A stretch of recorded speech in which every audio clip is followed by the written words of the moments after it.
Hello everyone, welcome back to our channel. So guys, आज हमारा topic है basis of classification.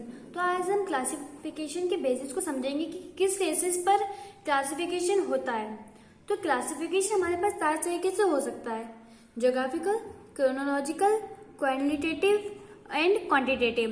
कौन कौन से हो गए हमारे पास? 4 हो गए: geographical, chronological, qualitative and quantitative. अब सबसे पहले हम समझते हैं कि ज्योग्राफिकल क्या होता है। ज्योग्राफिकल का मतलब क्या होता है? जब हम क्लासिफिकेशन करते हैं on the basis of location, जब हम क्लासिफाई करते हैं तो वो हमारा ज्योग्राफिकल पे हो जाता है। अगर हम लोकेशनल क्लासिफिकेशन कर रहे हैं, लोकेशन वाइज कर रहे हैं, तो उसे क्या बोलेंगे? Geographical classification. ज्योग्राफिकल क्लासिफिकेशन में हमारे क्या क्या चीज कवर होती है? लोकेशनल डिफरेंसेस हमारे ज्योग्राफिकल में कवर हो जाती हैं। हम ज्योग्राफिकल का एक एग्जाम्पल लेते हैं, जैसे कि हम ले रहे हैं अनएम्प्लॉयमेंट रेट। फॉर एग्जाम्पल अब अनएम्प्लॉयमेंट रेट ले रहे हैं। अब इसमें ये बोला गया है कि पंजाब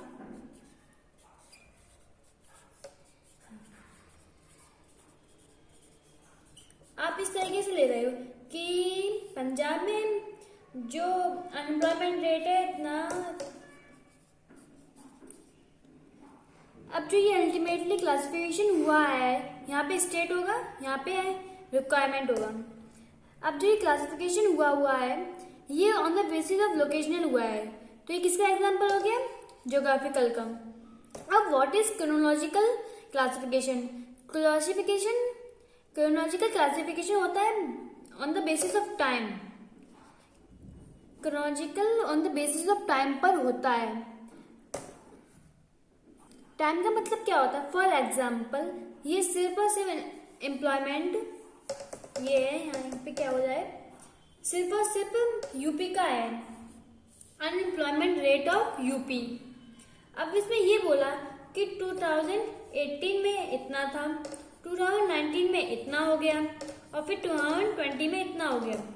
अब जो हमारे पास ये क्लासिफिकेशन हो रहा है on the basis of time हो रहा है, ऐसी क्लासिफिकेशन को हम बोलते हैं क्रोनोलॉजिकल क्लासिफिकेशन। आप कहीं पे भी क्रोनोलॉजिकल वर्ड सुने तो वो क्या पे होगा, किस पे होगा? On the basis of time.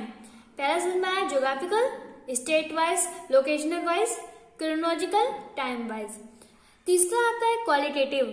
Qualitative का मतलब होता है कुछ ऐसी चीजें जो हमारे पास क्वालिटी बताती हैं, जैसे कि लिटरेसी, स्किल। तो कितने लोग स्किल्ड हैं, कितने लोग अनस्किल्ड हैं, कितने लिटरेट है, कितने अनलिटरेट है, या फिर हमारे पास कितनी ऑनेस्टी किस एरिया में है, या फिर किस एरिया में कितनी कम चोरी है, कितनी ज्यादा चोरी है। ये सब क्या है? क्वालिटी है, अच्छी बुरी, ये सब क्वालिटी है। अगर कोई भी data on the basis of qualities हुआ है, अकॉर्डिंग टू क्वालिटीज हुआ है, तो उसको क्या बोलेंगे? Qualitative data. बात समझिए।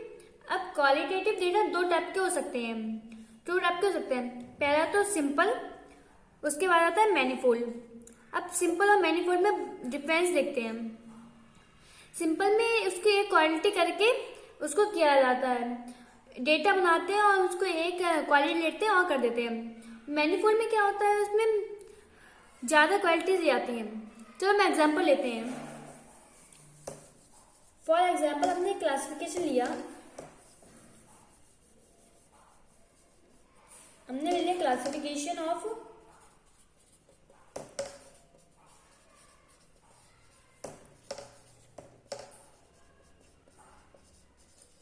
हम एम्प्लॉयज को क्लासिफाई कर रहे हैं, और क्लासिफाई करते हुए हमने कहा कि सबसे पहले जो क्लासिफिकेशन है हमने करना है on the basis of skilled and unskilled.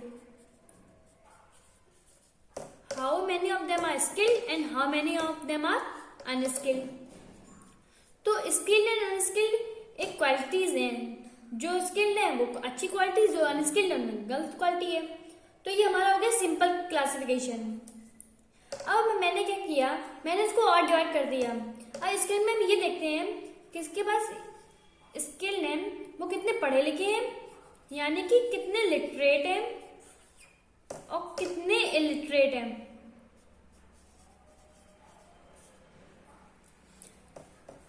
अब फॉर एग्जाम्पल हमारी फैक्ट्री में कोई काम कर रहा है कारपेंटर का, तो कारपेंटर के पास अपनी स्किल हुई ना कि एक बढ़िया काम कर रहा है। अब ये जरूरी नहीं है कि वो पढ़ा लिखा हो, ऐसे हमने अनस्किल में कर लिया। अब कुछ लोग पढ़ लिख लेते हैं अनलिटरेट में, पर आता कुछ नहीं है, तो इलिटरेट और लिटरेट कर दिया। अब इसके बाद मैंने और क्लासिफिकेशन कर दिया, जो ये लिटरेट है ये अर्बन एरिया से है या फिर रूरल एरिया से है। सिमिलरली ये है और ये भी अर्बन से है, रूरल से है, कहाँ से है। इस तरीके से हमने जो क्लासिफिकेशन की है, तो ये हमारा हो गया मैनीफोल्ड क्लासिफिकेशन। मैनीफोल्ड का मतलब होता है मोर देन वन कैरेक्टरिस्टिक्स। अलग अलग आप उसको खोलते जाओ, बढ़ाते जाओ, तो ये क्या हो गया मैनीफोल्ड। अब लास्ट होता है हमारा क्वांटिटेटिव। मोस्टली हर डेटा क्वांटिटेटिव होता है। क्वांटिटेटिव क्या है? On the basis of numerical figure, जो न्यूमेरिकल फिगर में लिया गया है। फॉर एग्जाम्पल्स हम ले लेते हैं, ये हटा रही हूं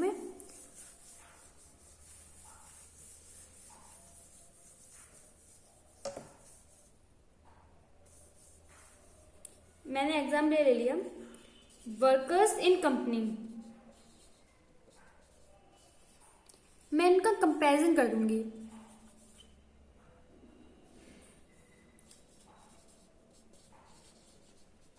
कंपैरिजन ऑफ इनकम। हमने कंपैरिजन इनकम में ये लिखा कि किसकी अप टू 20,000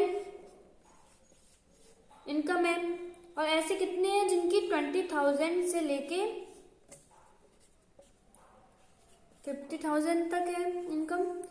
अब किनकी 50,000 से लेके 80,000 के बीच में है, और ऐसे कितने वर्कर्स हैं जिनकी मोर देन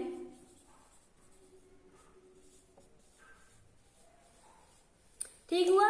हमने किया क्या, अप टू 20,000 वाले 20 हैं, 20 to 50 वाले 10 हैं, 50 to 80 वाले 8 हैं, मोर देन के हैं 1।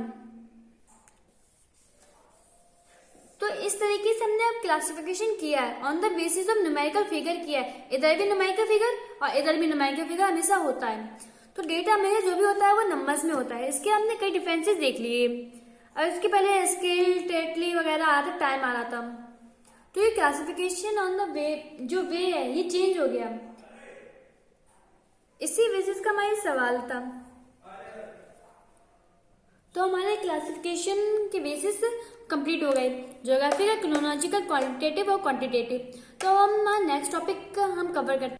अब हमारा नेक्स्ट टॉपिक है कि वेरिएबल क्या होता है। वेरिएबल किसी भी उस फिनोमेना को बोलते हैं जो टाइम के साथ चेंज होता है। देखते हैं क्या है ये। A phenomena which is capable of being measured, हम उसे मेजर कर सकते हैं, and changes is value over time is known as variable. कोई भी फिनोमेना, कोई भी चीज या फिर फिनोमेना जो टाइम के साथ चेंज हो रही है उसको आप क्या बोलोगे, वेरिएबल। जैसे कि एग्जांपल ले लेते हैं इसकी, आपका वेट, हाइट, ये दोनों ये हमारे टाइम के साथ मेजर भी हो सकते हैं और चेंज भी हो सकते हैं। तो ये क्या होगा हमारे वेरिएबल्स। अब वेरिएबल्स दो टाइप के होते हैं, डिस्क्रीट और कॉन्टिन्यूअस। Discrete and continuous. अब डिस्क्रीट वेरिएबल्स कौन से होते हैं? The variables which jumps in complete numbers, जो कंप्लीट नंबर्स में जंप्स करते हैं उसको हम बोलते हैं डिस्क्रीट। अब कंप्लीट नंबर्स कैसे होते हैं? जैसे कि आपके क्लास में स्टूडेंट कितने होंगे, 50, 20, 25। अब कभी ऐसा तो होता नहीं ना कि 5.5, 50.5 है, ऐसे तो कुछ नहीं होता ना। कंप्लीट नंबर्स में होता ना। कई बार स्टूडेंट की हाइट कम होती है, 500 ही पूरे हैं और ये आधा, वो मजाक के लिए बोलते हैं। अब वो ऐसा रियल में तो नहीं होता है। तो ये हमारा हो जाता है डिस्क्रीट। डिस्क्रीट वो होता है जो कंप्लीट नंबर्स में चलते हैं। और कंटिन्यूअस कौन से होते हैं? They assume a range of variables, इसका एक रेंज होता है, and not increase in jumps but in fractions. ये फ्रैक्शंस में होते हैं, जैसे कि आपकी हाइट होती है, वेट होता है, ये सब होता है, वो हमारे क्वांटिटीज में जाता है। जैसे कि एग्जांपल, हमारी हाइट 5.1, 5.2 इंच, या फिर वेट ले लेते हैं हम 18.2 kg, 60.5 kg, 62.3 kg। अभी कंप्लीट नंबर में नहीं आ रहा है। ये अगर क्या हो गई हमारी रेंज हो गई, तो ये क्या होगा हमारा कॉन्टिन्यूअस। डिस्क्रीट में कंप्लीट नंबर पे जम होगा और कंटिन्यूअस में कोई एक रेंज होगा उसके अंदर होगी, कंप्लीट जम नहीं होगा इसमें। अब क्लियर हुआ ये। अब हमारा एक टॉपिक बचता है रॉ डेटा, तो उसको हम नेक्स्ट पार्ट में कंप्लीट करेंगे। So thank you guys for watching.